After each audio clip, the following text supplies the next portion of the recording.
BLO ಕೆಲಸದಿಂದ ನಮ್ಮನ್ನು ಕೈ ಬಿಡಲೇಬೇಕು. ಬಿಎಲ್ಒ ಕೆಲಸದಿಂದ ನಮ್ಮನ್ನು ಕೈ ಬಿಡಲೇಬೇಕು. ಕೇಂದ್ರ ಸರ್ಕಾರದ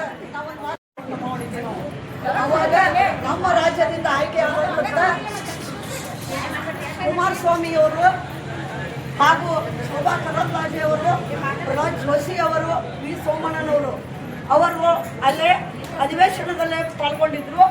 ಅವ್ರು ಏನು ಮಾಡಿದ್ರು ಅಂದರೆ, ನಿಮ್ಮ ಬೇಡಿಕೆಗಳನ್ನು ನಾವು ಕೇಂದ್ರ ಸರ್ಕಾರದ ಮುಂದೆ ಇಟ್ಟು ಆದಷ್ಟು ಮಟ್ಟಿಗೆ ನಿಮ್ಮ ಮುಖದಲ್ಲಿ ನಗುವನ್ನು ಮೂಡಿಸುವಂಥ ಕೆಲಸ ಮಾಡ್ತೀವಿ. ನಿಮ್ಮ ಕಷ್ಟಗಳಿಗೆ ಮೋದಿಯವರ ಜೊತೆಗೆ ಕೂಡ ಮಾತುಕತೆಯಾಗಿತ್ತು ಹಾಗೂ ಕೇಂದ್ರ ಹಣಕಾಸು ಮಾರ್ಗದರ್ಶಿಗಳ ಮಾತುಕತೆಯಾಗಿತ್ತು.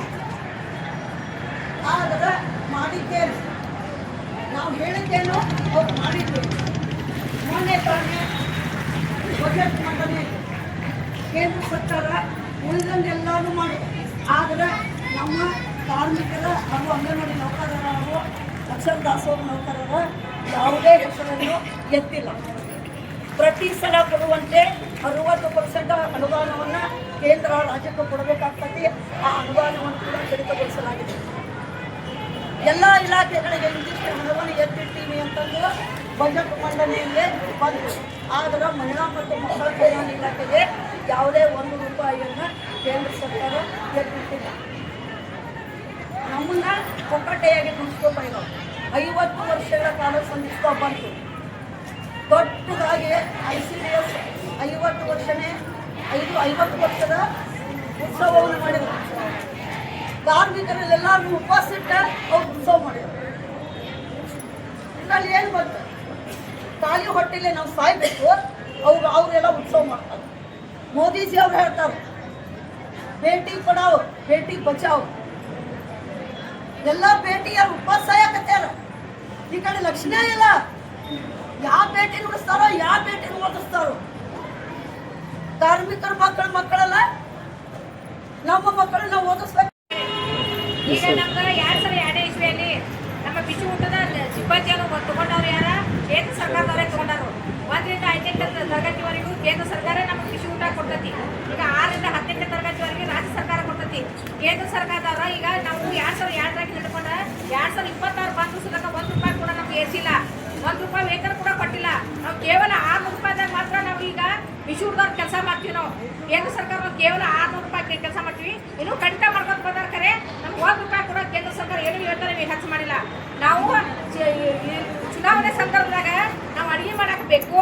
ಮತ್ತು ಈಗ ಹೊಳೆ ಬಂದು ಎಲ್ಲ ಇದಾದಾಗ ನಾವು ಗಂಜಿ ಕೇಂದ್ರ ತೆಗಿಯಕ್ಕೆ ಗಂಜಿ ಕೇಂದ್ರ ಅಡಿಯಾರ ಬೇಕು. ಎಲ್ಲದಕ್ಕೂ ಅಡುಗೆ ಸಿಬ್ಬಂದಿ ಬೇಕು. ಮತ್ತು ಆವಾಗ ನಮ್ಗೆ ಸಿಬ್ಬಂದಿ ಕಂಡು ಕಾಣ್ತೀವಿ. ಇವಾಗ ನಮ್ಗೆ ನಾವು ಕೆಲಸ ಮಾಡೋರ ವೇತನ ಹೆಚ್ಚು ಮಾಡಕ್ಕೆ ಮೋದಿ ಸರ್ಕಾರ ಗಮನ ತೆಗಿತಾ ಇಲ್ಲ. ಈಗ ನಾವು ಮಿನಿಸ್ಟರ್ ಮನೆ ಮುಂದೆ ಪ್ರಮೋದ್ ಜೋಶಿ ಅವ್ರ ಮನೆ ಮುಂದೆ ನಾವು 2 ದಿವಸ ಧರಣಿ ಸತ್ಯಾಗ್ರಹ ಹೊಡಿತೀವಿ. ನಮಗೆ ಏನು ಕುಮಾರಸ್ವಾಮಿ ಅವ್ರು ಏನು ಆಶ್ವಾಸನೆ ಕೊಟ್ಟರು, ಕೇಂದ್ರ ಸರ್ಕಾರಕ್ಕೆ ಬನ್ನಿ ನಾವು ಪ್ಲೇಟ್ ಇದನ್ನ ಮಾಡಿ ಟಿಕೆಟ್ ಚಾರ್ಜ್ ಮಾಡ್ತಿದ್ದ ನಮ್ಮ ಅಂಗನವಾಡಿ ಕಾರ್ಯಕರ್ತರನ್ನ ಹಾಗೂ ಕಿಶೋರ್ ಕಾರ್ಯಕರ್ತರನ್ನ ಆಶಾ ಕಾರ್ಯಕರ್ತರು ಎಲ್ಲರೂ ಕರ್ಸ್ಕೊಟ್ಟು ನಮ್ಮ ರೇಟ್ ಚಾರ್ಜ್ ಕೊಟ್ಟು ನಮ್ಮ ಡೆಲ್ಲಿ ಕರ್ಸಿ ನಮ್ಮ ಡೆಲ್ಲಿಯಲ್ಲಿ ನಮ್ಗೆ ಎಲ್ಲ ಅವ್ರಿಗೆಲ್ಲ ಭೇಟಿ ಮಾಡಿಸಿ ನಿಮ್ಗೆ 1ನೇ ತಾರೀಕು ಏನೋ ಇದ್ರು ನಮ್ಗೆ ಬಜೆಟ್ನಲ್ಲಿ ನಾವು ವೇತನ ಏನಾದರೂ ನಿಮ್ಗೆ ಕೊಡಿಸ್ತೀವಿ, ನೀವು ಭಾಳ ಕಡಿಮೆ ಸಂಬಳದಾಗ ದುಡಿತೀರಿ ಅಂತ ನಮಗೆಲ್ಲ ಸುಳ್ಳು ಆಶ್ವಾಸನೆ ಕೊಟ್ಟು ಮಳ್ಳು ಮಾಡಿ ನಮ್ಮನ್ನು ಮಾತು ಹಿಂದಿನ ಕಳಿಸಿ ನಿಮ್ಗೆ 1ನೇ ತಾರೀಕು ಕೊಡ್ತೀವಿ, ಏನಂದ್ರು ನಾವು ಮಾಡೇ ಮಾಡ್ತೀವಿ, ಎಷ್ಟಾದ್ರು ಮಾಡ್ತೀವಿ ಅಂತೇಳಿ ಸುಳ್ಳು ಆಶ್ವಾಸನೆ ಕೊಟ್ಟು ನಮಗೆ ಇನ್ನೂವರೆಗೆ 1ನೇ ತಾರೀಕು ನೋಡ್ತೀವಿ. ಜಂಟಿ ಹೋರಾಟ, ಆ ಜಂಟಿ ಹೋರಾಟದ ಪತ್ರವನ್ನು ನಮ್ಮ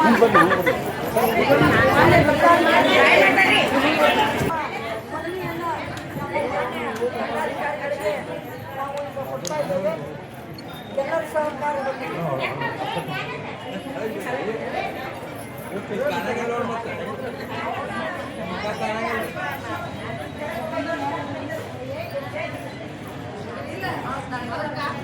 ಅಧಿಕಾರಿಗಳಿಗೆ ಹೃತ್ಪೂರ್ವಕವಾದ ಧನ್ಯವಾದಗಳು. ಹಾಗೂ ಉದ್ದೇಶಿಸಿ ಅವರು 2 ಮಾತುಗಳನ್ನು ಹೇಳಬೇಕು. ಹಾಗೂ ನಮ್ಮ ಮನವಿಯನ್ನು ಕೇಂದ್ರ ಸಚಿವರಾದಂಥ ಅನ್ನಪೂರ್ಣಾ ದೇವಿ ಅವರಿಗೆ ಮುಗಿಸುವಂಥ ವ್ಯವಸ್ಥೆಯನ್ನು ಅವರು ಮಾಡಬೇಕಂತ ಹೇಳಿ ಅವರಿಗೆ ನಾವು ಹೃದಯಪೂರ್ವಕವಾಗಿ ಕೇಳ್ಕೊಳ್ತಾ ಇದ್ದೇವೆ.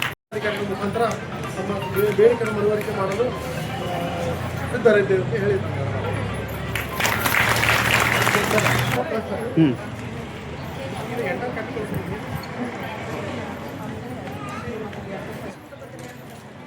ಮಾತಾಡ್ತ ಹೋರಾಟ ಮಾಡ್ತಾ ಇದ್ರು ಯಾವ ಕೇಂದ್ರ ಸರ್ಕಾರ 4 ಕಾರ್ಮಿಕ ಕೋಡ್ಗಳನ್ನು ತಿದ್ದುಪಡಿ ಮಾಡಿ ಬರ್ತೀವಿ. ಆ 4 ಕಾರ್ಮಿಕ ಕೋಡ್ಗಳನ್ನು ತಿದ್ದುಪಡಿ ಮಾಡಬೇಕು ಅಂತಂದ್ರೆ ಅದರ ವಿರುದ್ಧವಾಗಿ ನಾವು ಹೋರಾಟ ಮಾಡ್ತಾ ಇದ್ದೇವೆ. ಡಾಕ್ಟರ್ ಬಾಬಾ ಸಾಹೇಬ್ ಅಂಬೇಡ್ಕರ್ ಅವರು ಮಹಿಳೆಯರಿಗಾಗಿ ಸಾಕಷ್ಟು ಕಾನೂನುಗಳನ್ನು ಮಾಡಿಕೊಟ್ಟಿದ್ದಾರೆ.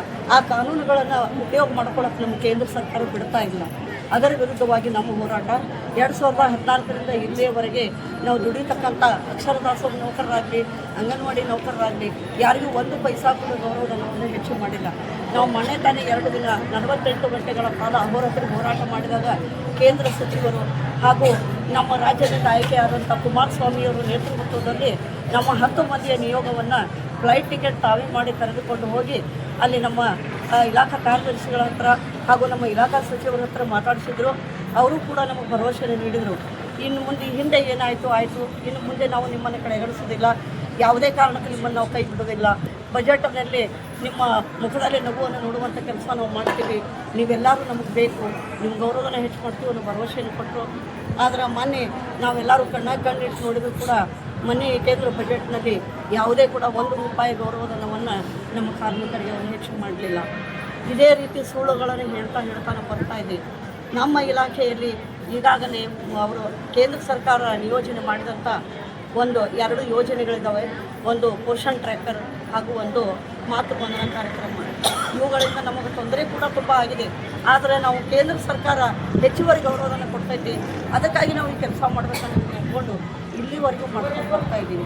ಆದರೆ ಕೇಂದ್ರ ಸರ್ಕಾರ ನಮಗೆ ಈ ಥರ ಮೋಸ ಮಾಡ್ತಿದೆ ಅಂತ ನಮಗೆ ಅನಿಸಿದ್ದಿಲ್ಲ. ಕೇಂದ್ರ ಸರ್ಕಾರ ನಮ್ಮನ್ನು ಕಡೆಗಣಿಸಿ ನಮ್ಮನ್ನು ಕಾಲು ಕೆಳಗೆ ಹಾಕಿ ತುಳಿತಾ ಇದ್ದಾರೆ. ಕೇಂದ್ರ ಸರ್ಕಾರ ಆದೇಶ ಯಾಕೆ ಮಾಡಿದ್ರೆ ಅಂದರೆ ಎಲ್ಲ ನಮ್ಮ ವಿರುದ್ಧವಾಗೇ ಇದೆ. ಅದರಲ್ಲಿ ಕಾರ್ಮಿಕ ಸಂಘಟನೆಗಳನ್ನು ಎಲ್ಲನೂ ಹತ್ತಿಕ್ಕುವಂಥ ಕೆಲಸಗಳು ನಡೀತಾ ಇದ್ದಾವೆ.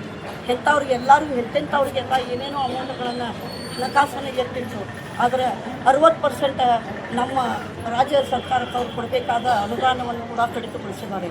ಆ ಅನುದಾನ ಕೊಡ್ರಿ ಅಂತಂದು ನಾವು ಎಷ್ಟೋ ವರ್ಷಗಳಿಂದ ಕೇಳ್ತಾ ಇದ್ದೀವಿ, ಆದರೆ ಅವ್ರು ಕೊಡ್ತಾ ಇಲ್ಲ ರೀ. ಅದಕ್ಕಾಗಿ ನಾವು ಇನ್ನು ಮುಂದಾದರೂ ಕೂಡ ಈಗ ಸ್ವಲ್ಪ ಮಟ್ಟಿಗೆ ನಾವು ಇದನ್ನು ಚುರುಕುಗೊಳಿಸಿದ್ದೀವಿ. ಇದೇ ರೀತಿ ಮುಂದುವರಿತು ಅಂದರೆ ನಮ್ಮ ಮೇಲೆ ದಬ್ಬಾಳಿಕೆ ಹಾಕಿದ್ರೆ ನಾವು ಎಲ್ಲ ಕೂಲಿ ಕಾರ್ಮಿಕರು ಬೀದಿಗಿಳಿತೀವಿ, ದೊಡ್ಡ ಮಟ್ಟದ ಹೋರಾಟವನ್ನು ಮಾಡ್ತೀವಿ. ಕೇಂದ್ರ ಸರ್ಕಾರದ ಯೋಜನೆಗಳನ್ನು ನಾವು ಕೈ ಬಿಡ್ತೀವಿ. ಇದರಿಂದ ಕೇಂದ್ರ ಸರ್ಕಾರದ ಒಂದು ಬುದ್ಧಿ ಕಲಿಸುವಂಥ ಕೆಲಸವನ್ನು ನಾವು ಮಾಡ್ತಾ ಇದ್ದೀವಿ ಅಂತ ಹೇಳಿ ತಮ್ಮಲ್ಲಿ ಧನ್ಯವಾದ.